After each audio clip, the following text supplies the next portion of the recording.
right, I think we're ready. Bring us in, Uh, Highlander. all right. Well, I'm gonna start off with a news of signing. Um, David Fafita resigns with the Gold Coast Titans on a new 3-year extension until end of 2026. Mm-hmm. There's some rumors going around that he was going to head to Brisbane and go play for the Broncos, which apparently I'm pretty sure he used to play for Brisbane, but no, apparently he decided to stay with the Gold Coast Titans and try to build up that team. Mm-hmm. With that, I feel like we just go right into how the week went, basically. Um, so we started off the start of the NRL with Eels versus Storm. Was a very back and forth game. And it was one of those games that was actually really good. The Storm, who had a lot of injuries, um, going into that game, they got a couple more in that game, which was you never want to see. Mm-mm. Um, one of them being to one of their halves, Cameron Munster, who during the tackle at the 28th minute got a compound fracture in his hand where the bone was actually sticking out of his finger. Mm. He went back. They taped it up, all that good stuff. Probably stuck the bone back in, I'm guessing. Yep. Taped it up, and the man was out playing for the whole second half. Absolute Which madman. led to the Storm winning from a Harry Grant try in Golden Point to lead the Storm to a 16-12 victory. So can you explain Golden Point? Because I even me Okay. being new to the NRL, I didn't know what overtime was like, and so it's called the Golden Point. Why is it called the So, Golden Point, Highlander? so it's called the Golden Point because it's literally a thing of next point wins. Okay. Whether it's you kick a field goal, which in the NRL, kicking a field goal is like you have the ball and you just drop it and kick it, and it goes between the thing. Mm-hmm. So through the uprights, that would give you the win. Or if you score a try, it obviously gives you the win. Right. So there's just like also if you get a penalty in like the scoring area, you can always choose to like take two or you take touch. There you go. If you take the two, that's where you put it on the tee and you kick it from the tee into the uprights. Mm-hmm. That would also win the game. Okay. So basically, golden point is any points that are scored by any team, and the first one to score it wins the game. Gotcha. So that's the golden point rule. Um, Going into game 2, we had Warriors Knights in a game that I thought the Knights were going to have, but I was proven wrong as the Warriors took it 20-12. Mm. Pretty good game. But this is where the game gets really interesting. We then head to Penrith, to the back-to-back champs who are looking to be the first team to three-peat. They went up against the Brisbane Broncos at home, where they lose 13-12 to the Broncos in what I would call an exciting, thrilling game. Penrith just, I don't know what it is. You can definitely see that they're missing Kickout and Coruscant this year. Mm-hmm. Their offense just doesn't look the same as it has the last 2 seasons. And we'll see if they can turn it around in week 2. As round 2 is not any easier, though. They also have another tough opponent in round 2. Mm-hmm. We then go to Sea Eagles versus Bulldogs. Now, this is a game where I'm pretty sure a lot of people thought the Bulldogs would look better. At least the Bulldogs were very much hyped up to be a better team this year. Mm-hmm. And Manly went out and wins 31-6. It was a fashion in which we saw Matt Burton in fantasy points get 16 points. Mm-hmm. Again, terrible for the whole Bulldog side there. Definitely expected a lot closer of a game. We then go into another game that was really close. The Cowboys Raiders. In a game that a lot of people had the Cowboys just absolutely annihilating. we saw the Cowboys leading. If I remember correctly, I believe they are up 18 to like 6 at one point. It then came down to 19 to 18 finish. What a finish! Somehow the Raiders almost have a full comeback, and that's without some of their key needing players as well. Not a bad start for the Raiders. We then head to the Saturday night main event, which was the Sharks Bunnies. In a game that was very close through the whole game, got open wild late in the game where the Bunnies started just getting a lot, moving in, moving out. One of the shocking players of the Bunnies, Lachlan Ilias, a half who had a lot to prove. Last year he was a little shaky in his first start as a half. Coming in taking the place of Adam Reynolds. It's big feet to fill, basically. We saw him come out and honestly have the play of the century at one point. The Sharks player got the ball, the winger, and was about to score. And right as he was diving in the goal line to put it down, Ilias came in with a tackle and smacked it out of his hand. Ilias then, on the next play, as the Bunnies got the ball, Ilias then goes down the field and gets a try. So not only does he get a try save, he then scores, which helps the Bunnies in their 27 to 18 victory. That's wild. This game was the Sunday specials for them. The Dolphins Roosters. Now the Roosters were hyped up to be, and I still think they will be, one of the top teams in the league this year.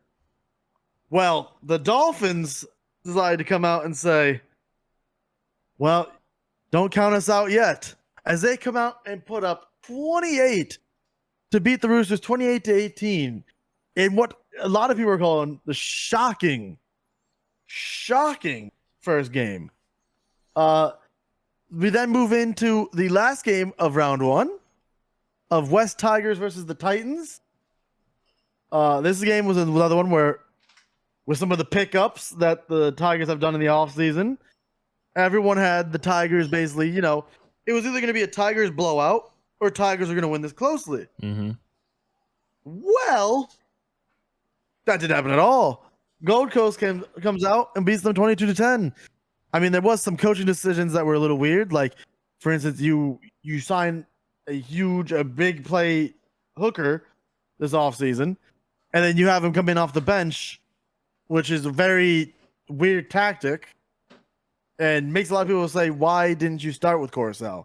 Right. But that's neither here or there. So, you had all that good things. Now we're going to get into the injury reports from round one. Ooh. Because there's a lot to report here. The Titans lost Kieran Foran to a knee injury and a concern for the club following their 22 to 10 win over West Tigers on Sunday. Foran told Fox League post-match he caught the knock on his kneecap and could barely run on it.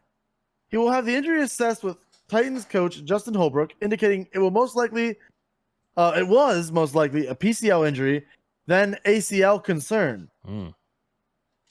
West Tigers forward Sean Bloor lasted 18 minutes before he failed a head injury assessment, while Brett Naden had a knee and Tommy Talau had leg cramps. Both struggled late in the contest.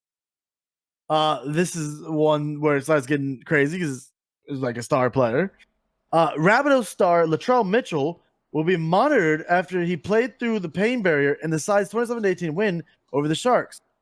Bunnies coach told reporters post-match that Mitchell has a PCL issue, but the gun number one is expected to be available for the round 2 clash against Penrith at Bluebet Stadium. The Rabbitohs also have concerns in their engine room with both Tavita Totola with a head knock and Jai Arrow with a hamstring failing to finish against the Sharks. We have Cronulla forward Jack Williams joined the pair on the sidelines shortly after, with the prop failing his head injury assessment after a clash with Thomas Burgess. Meanwhile, the Storm 5/8 Cameron Munster is expected to be sidelined for up to 3 weeks after undergoing surgery on Friday to fix a compound fracture of his ring finger suffered against Parramatta.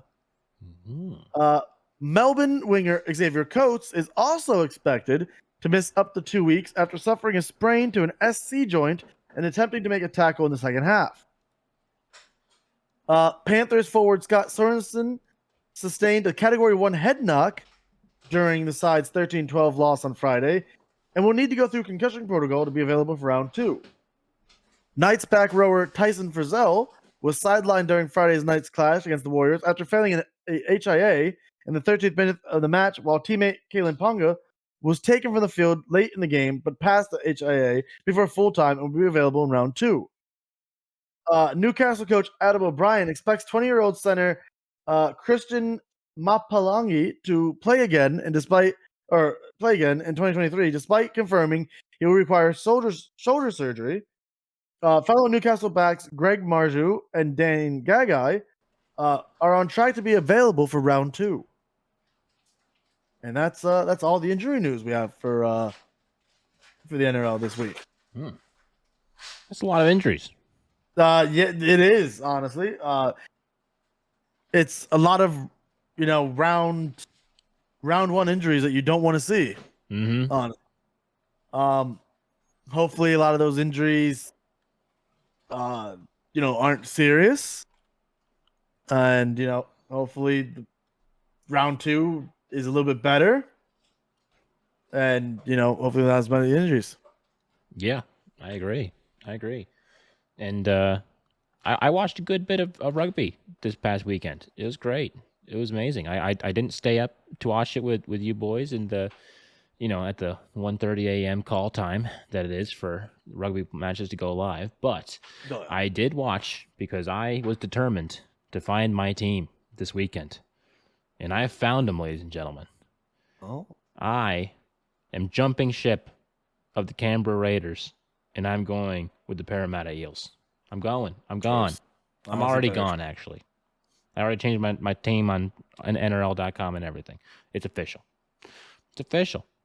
Not a Bunnies fan. Nope, not a Bunnies fan. Well, I like the Eels. Like I said, I like their jerseys. And when I was just blindly picking teams. And I do like the Raiders jerseys, and I do like the content that they put out on YouTube. It's good stuff. But after watching them play, I mean, even though they had that amazing almost comeback, I mean, it just seemed like they lacked energy, and they lacked excitement, especially like defensive energy. Like, I mean, like they just had their way. Well, they didn't have their way. The other team had their way against them. The Cowboys had their way with the Raiders, and that's right? Cowboys play them, yes. Yeah, and it just didn't seem. It just didn't seem like they had the oomph and the vigor that I was looking for, and so, but I saw that from Parramatta, and I was very, proud of the effort that they put up in trying to come back and. No, not trying to come back because they did kind of blow it, but it was a great game, and they were in it the whole way. I mean, it was a great match, and I think it was two pretty solid teams going against each other. Because that happens. That game, correct me if I'm wrong, Highlander, happens every year. Are they always the first team to play those two, or is that not true? It's always different. Oh, okay, cool. Well, because I heard in the commentary that Eels Storm last year also went into a golden point, and it was like the same, or it was the opposite outcome. Maybe the Eels won last year. I'm not entirely sure, but the two teams have a history with each other in golden points. So it was a great match, and I'm excited to see what Parramatta can do this year. So that's my team. I'm a Parramatta Eels fan. So it's settled now. I'm not jumping anymore. I'm not jumping. I'm sticking.